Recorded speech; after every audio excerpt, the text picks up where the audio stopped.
ഈശോ മിശിഹായ്ക്ക് സ്തുതിയായിരിക്കട്ടെ. ഞാൻ മാണിപ്പറമ്പിലച്ചൻ. പുതിയ നിയമ വചനധ്യാനം ക്ലാസ് 59. പത്രോസിൻ്റെ ദേവാലയ പ്രസംഗം നമ്മൾ തുടരുകയാണ്. സ്ലീഹന്മാരുടെ നടപടി പുസ്തകം 3-ാമത്തെ അധ്യായത്തിൽ 3-ാമത്തെ അധ്യായം 23 മുതലുള്ള വചനങ്ങൾ.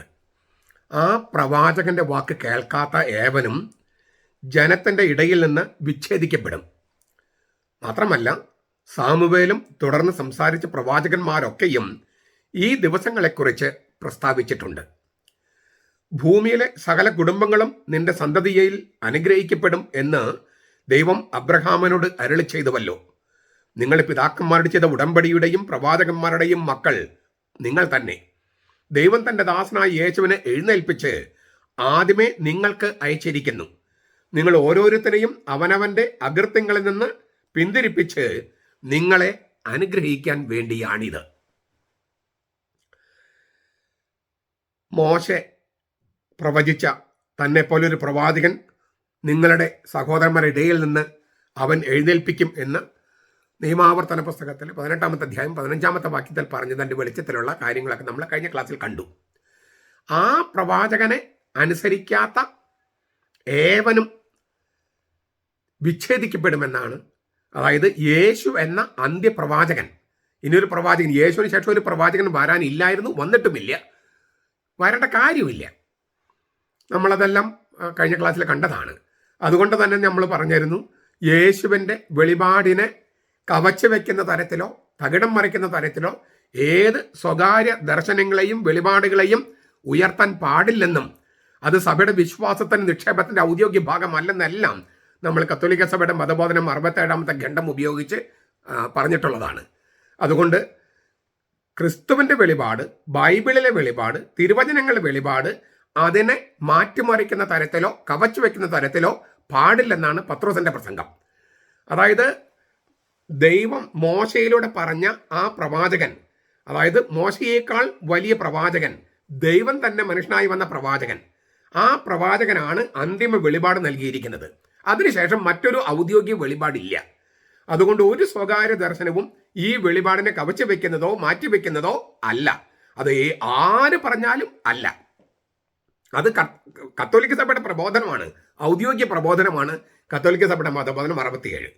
ആ പ്രവാചകനെ കേൾക്കാത്തവർ, അതായത് ദൈവം തന്നെ പ്രവാചകനായി വന്നവനാണ് യേശു, ആ യേശുവിനെ കേൾക്കാത്ത ഏവനും വിച്ഛേദിക്കപ്പെടും. പാവപരിഹാര ദിനം എന്ന് പറയുന്ന യോം കിപ്പുർ, യോം എന്ന ഹീബ്രുവിൽ പറഞ്ഞാൽ ദിവസം, കിപ്പുർ എന്ന് പറഞ്ഞാൽ പാവപരിഹാരം. പാവപരിഹാര ദിനം എന്ന് പറഞ്ഞ ഒരു ദിനമുണ്ട്, ആണ്ടുവട്ടത്തിൽ ഒരു ദിവസം. ലേവ്യരുടെ പുസ്തകം 16-ാമത്തെ അധ്യായം 23-ാമത്തെ അധ്യായമൊക്കെ നമുക്ക് അതേക്കുറിച്ചുള്ളതാണ്. പ്രത്യേകിച്ചും 16-ാം അധ്യായം മുഴുവൻ. ആ പാവപരിഹാര ദിനത്തെക്കുറിച്ച് മോശെ ഇങ്ങനെ പറഞ്ഞിരുന്നു, യോം കിപ്പുർ എന്ന് അറിയപ്പെടുന്ന പാവപരിഹാര ദിനത്തെക്കുറിച്ച്. അന്ന് ആത്മതപനം ചെയ്യാത്ത ഏവനെയും അവൻ്റെ ജനത്തിൽ നിന്ന് വിച്ഛേദിച്ച് കളയണം. ലേവ്യര് 23-29. അന്ന് സ്വയം എളിമപ്പെടുത്താത്ത ഏത് ആത്മാവും അതിൻ്റെ ജനത്തിൽ നിന്ന് വിച്ഛേദിക്കപ്പെടണമെന്നാണ് ഗ്രീക്കിൽ തർജ്ജമ.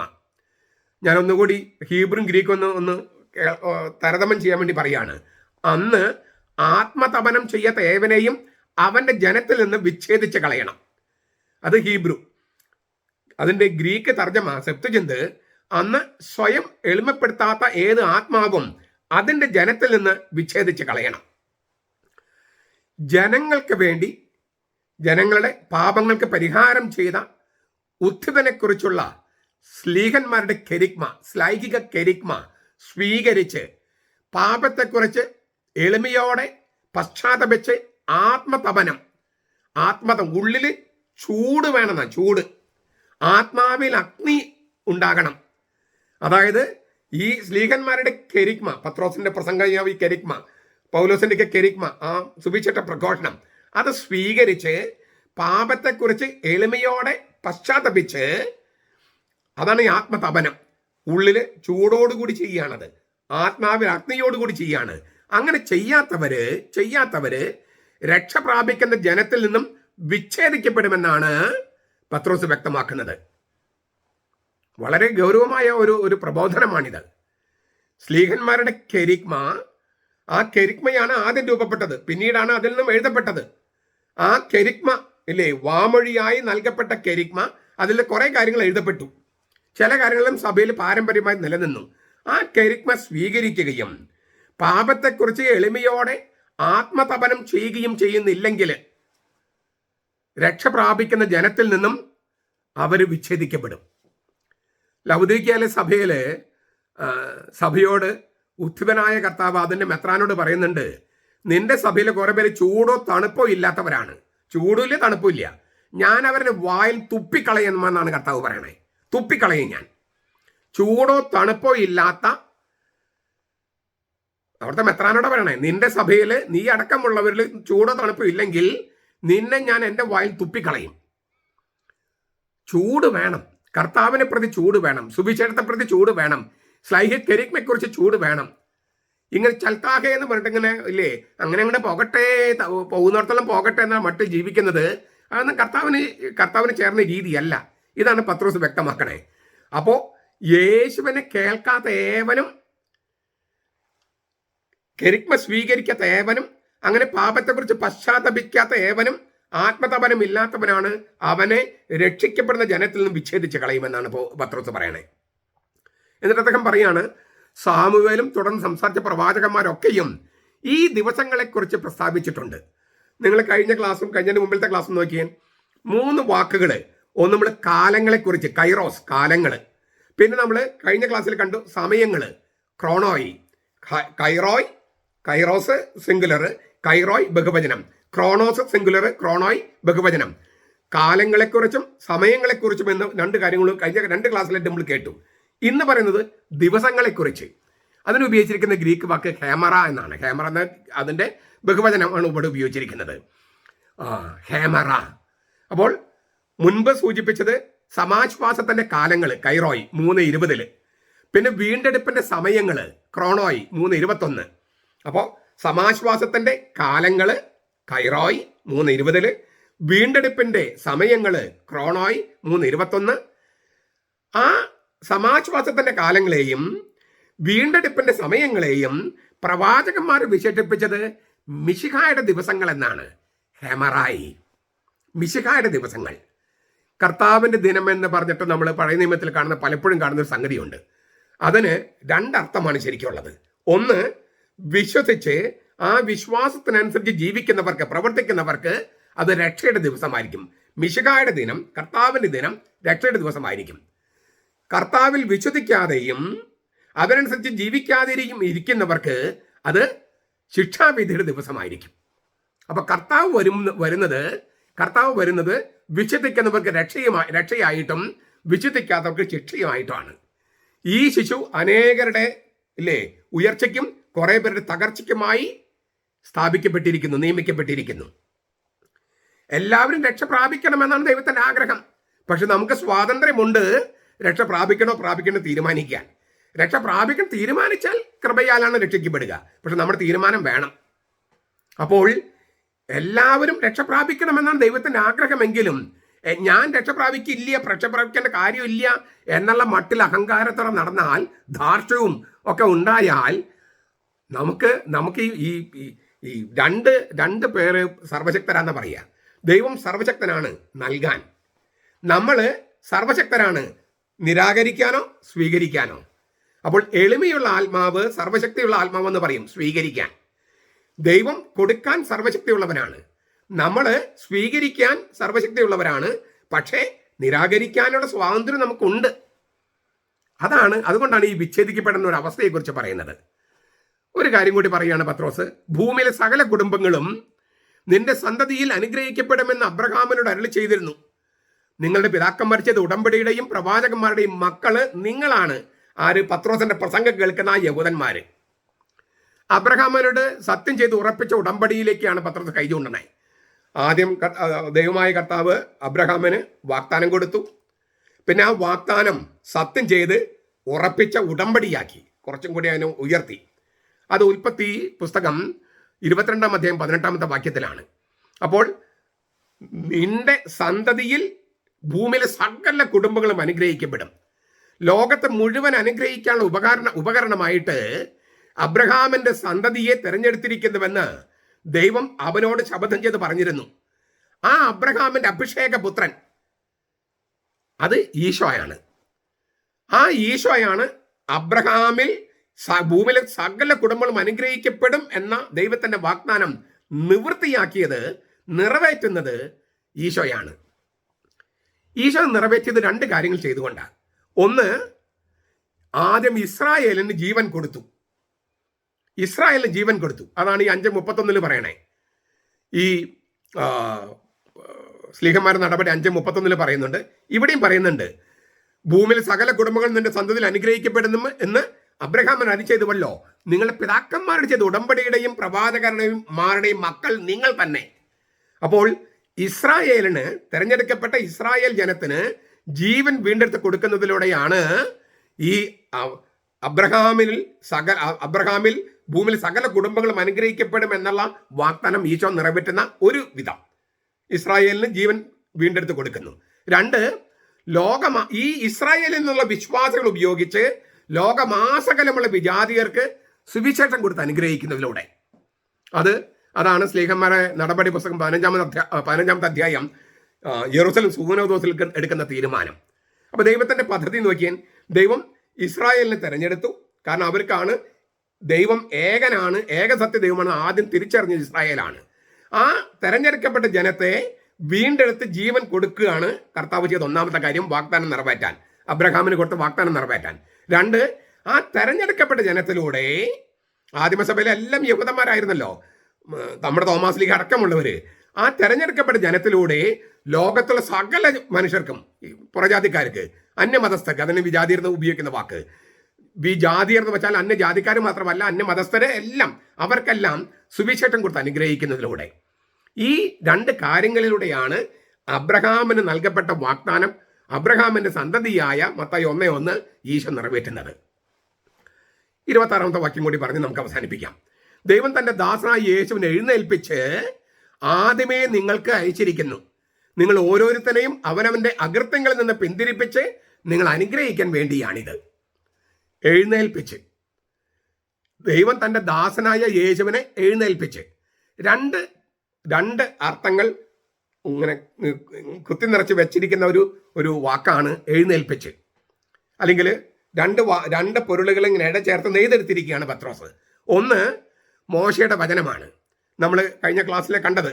എന്നെപ്പോലെ ഒരു പ്രവാചകനെ നിന്റെ മധ്യേ നിന്റെ സഹോദരന്മാരുടെ ഇടയിൽ നിന്ന് യാഹ്വേ എഴുന്നേൽപ്പിച്ച് തരും. നിയമാവർത്തന പുസ്തകം 18:15. എന്നെപ്പോലെ ഒരു പ്രവാചകനെ, അത് ഞാൻ പറഞ്ഞു, മോശയെ പോലെ എന്ന് പറഞ്ഞാൽ പോരാ, മോശയേക്കാൾ വലിയ പ്രവാചകനെ, അവസാനത്തെ പ്രവാചകനെ. അതിനുശേഷം ഒരു പ്രവാചകൻ വരാനില്ല. കാരണം ദൈവം തന്നെ പ്രവാചകനായി വരികയാണ് മനുഷ്യർക്ക്. പിന്നെ അതിനേക്കാൾ വലിയൊരു പ്രവാചകൻ വരാനുണ്ടോ? ഇല്ല. അതുകൊണ്ട് തന്നെ ഈ ഏറ്റവും അവസാനത്തെ പ്രവാചകൻ ദൈവം തന്നെ മനുഷ്യനായി വന്ന ഈശോയാണ്. അതിനുശേഷം ഒരു പ്രവാചകൻ വന്നിട്ടില്ല, വരേണ്ട കാര്യമില്ല. ഞാനത് ആവർത്തിച്ച് പറയാണ്. കാരണം അതിന് ഞാൻ ഈ പറയുന്നതിന് വിരുദ്ധമായ സംഗതികൾ നമ്മുടെ ഇടയിലും പുറത്തും നടക്കുന്നുണ്ട്. ഈ സ്വകാര്യ ദർശനങ്ങളെ അമിതമായിട്ട് പർവ്വതീകരിക്കുന്നവര്, ഈശോയെ കൂടാതെ വേറെ പ്രവാചകന്മാർ വരുമെന്നുള്ള മട്ടില് ഈ ഇസ്ലാം പ്രചരിപ്പിക്കുന്നതിന് കൂട്ടുനിൽക്കുന്നവരാണ്. അറിഞ്ഞോ അറിഞ്ഞുകൊണ്ടാകണമെന്നില്ല. പക്ഷെ അതൊരു വലിയ വ്യതിചലനമാണ്. അതുകൊണ്ടാണ് കരുണയുടെ ഞായറിന് വേണ്ടി ദുഃഖവെള്ളിയാഴ്ച നൊവേന തുടങ്ങണേ. ദുഃഖവെള്ളി, ദുഃഖശനി, ഉയർപ്പ്, അതിനേക്കാൾ വലിയ സംഗതികളില്ല. എന്നിട്ടും ഒരു വിശുദ്ധയ്ക്ക് വേണ്ടി, ഒരു വിശുദ്ധയെ ഓർക്കാൻ വേണ്ടി നൊവേന തുടങ്ങുകയാണ്. അങ്ങനെയൊക്കെ സഭ പറഞ്ഞിട്ടുണ്ടായിരുന്നോ? കരുണയുടെ ഞായർ ആഘോഷിക്കട്ടെ, അതിന് ദുഃഖവെള്ളിയാഴ്ച തുടങ്ങണമായിരുന്നോ? ഇതെല്ലാം യേശുവിനേക്കാളും ഉയർന്ന തലത്തിൽ, യേശു കഴിഞ്ഞിട്ടും പ്രവചനങ്ങളുണ്ട് എന്ന മട്ടിൽ അറിയാതെയോ ഭക്തി മൂത്തിട്ടായിരിക്കാം. പക്ഷെ അത് വിശ്വാസത്തിന് എതിരാണ്, വിശ്വാസത്തിന് ദോഷമാണ്. ഞാൻ ഇത്രയും പറയുമ്പോൾ ആൾക്കാർ വിചാരിക്കും അച്ഛൻ കരുണയ്ക്ക് ഇത്ര എതിരാണോ? കരുണയല്ല നമ്മുടെ പ്രശ്നം. കരുണയ്ക്ക് എതിരാന്ന്, കരുണയില്ലാതെ ആർക്ക് ജീവിക്കാൻ പറ്റുക? ദൈവത്തിന്റെ കരുണയില്ലാതെ ആരെങ്കിലും രക്ഷ പ്രാപിക്കുമോ? ദൈവത്തിന്റെ കൃപയില്ലാതെ രക്ഷ പ്രാപിക്കുമോ? അതല്ലല്ലോ നമ്മുടെ പ്രശ്നം. പ്രശ്നം കിടക്കുന്നത് യേശു നൽകിയ വെളിപാട്, തിരുവചനത്തിൽ നൽകിയ വെളിപാട്, അന്തിമമായി നൽകിയിരിക്കുന്ന പ്രവചനം, അതിനെ മറികടക്കുന്ന തരത്തിലോ മാറ്റിവെക്കുന്ന തരത്തിലോ തകിടം മറിക്കുന്ന തരത്തിലോ ഒരു വിശുദ്ധനോ വിശുദ്ധയ്ക്ക് കിട്ടിയ സ്വകാര്യ ദർശനത്തെ ഉയർത്തി കാണിക്കുന്നതാണ് തെറ്റ്. അല്ലാതെ കരുണയ്ക്കെതിരല്ല ഞാൻ പറയുന്നത്. കരുണ വേണ്ടെന്നുമല്ല പറഞ്ഞത്. തോമാസിലൂടെ കരുണ കാണിച്ചോ ഇല്ലയോ അതൊന്നല്ല നമ്മുടെ വിഷയം. ആ കരുണയെ തോമാസ് ലീഗോടെ കാണിച്ച കരുണ ബൈബിളിലുള്ളതാണ്, തിരുവചനത്തിലുള്ളതാണ്, വെളിപാടിലുള്ളതാണ്. ആ വെളിപാടിനെ മറികടക്കുന്ന തരത്തിൽ ഒരു സ്വകാര്യ ദർശനത്തെ ഉയർത്തുന്നതിനെയാണ് ഞാൻ എതിർക്കുന്നത്. അല്ലാതെ കരുണ വേണ്ടെന്നല്ല ഞാൻ പറയുന്നത്. കരുണയുടെ ഞായറൊക്കെ ആഘോഷിച്ചത് മറ്റൊരു ദിവസം. സീറോ മലബാർ സഭയിൽ, പൗരത്വ സഭകളിൽ അത് പാടില്ല. ലത്തീൻ സഭയിൽ കരുണയുടെ ഞായർ ആഘോഷിച്ചോ? പക്ഷെ അത് ഇന്ത്യയിലെ ലത്തീൻ സഭ പോലും അത് ആഘോഷിക്കരുത്.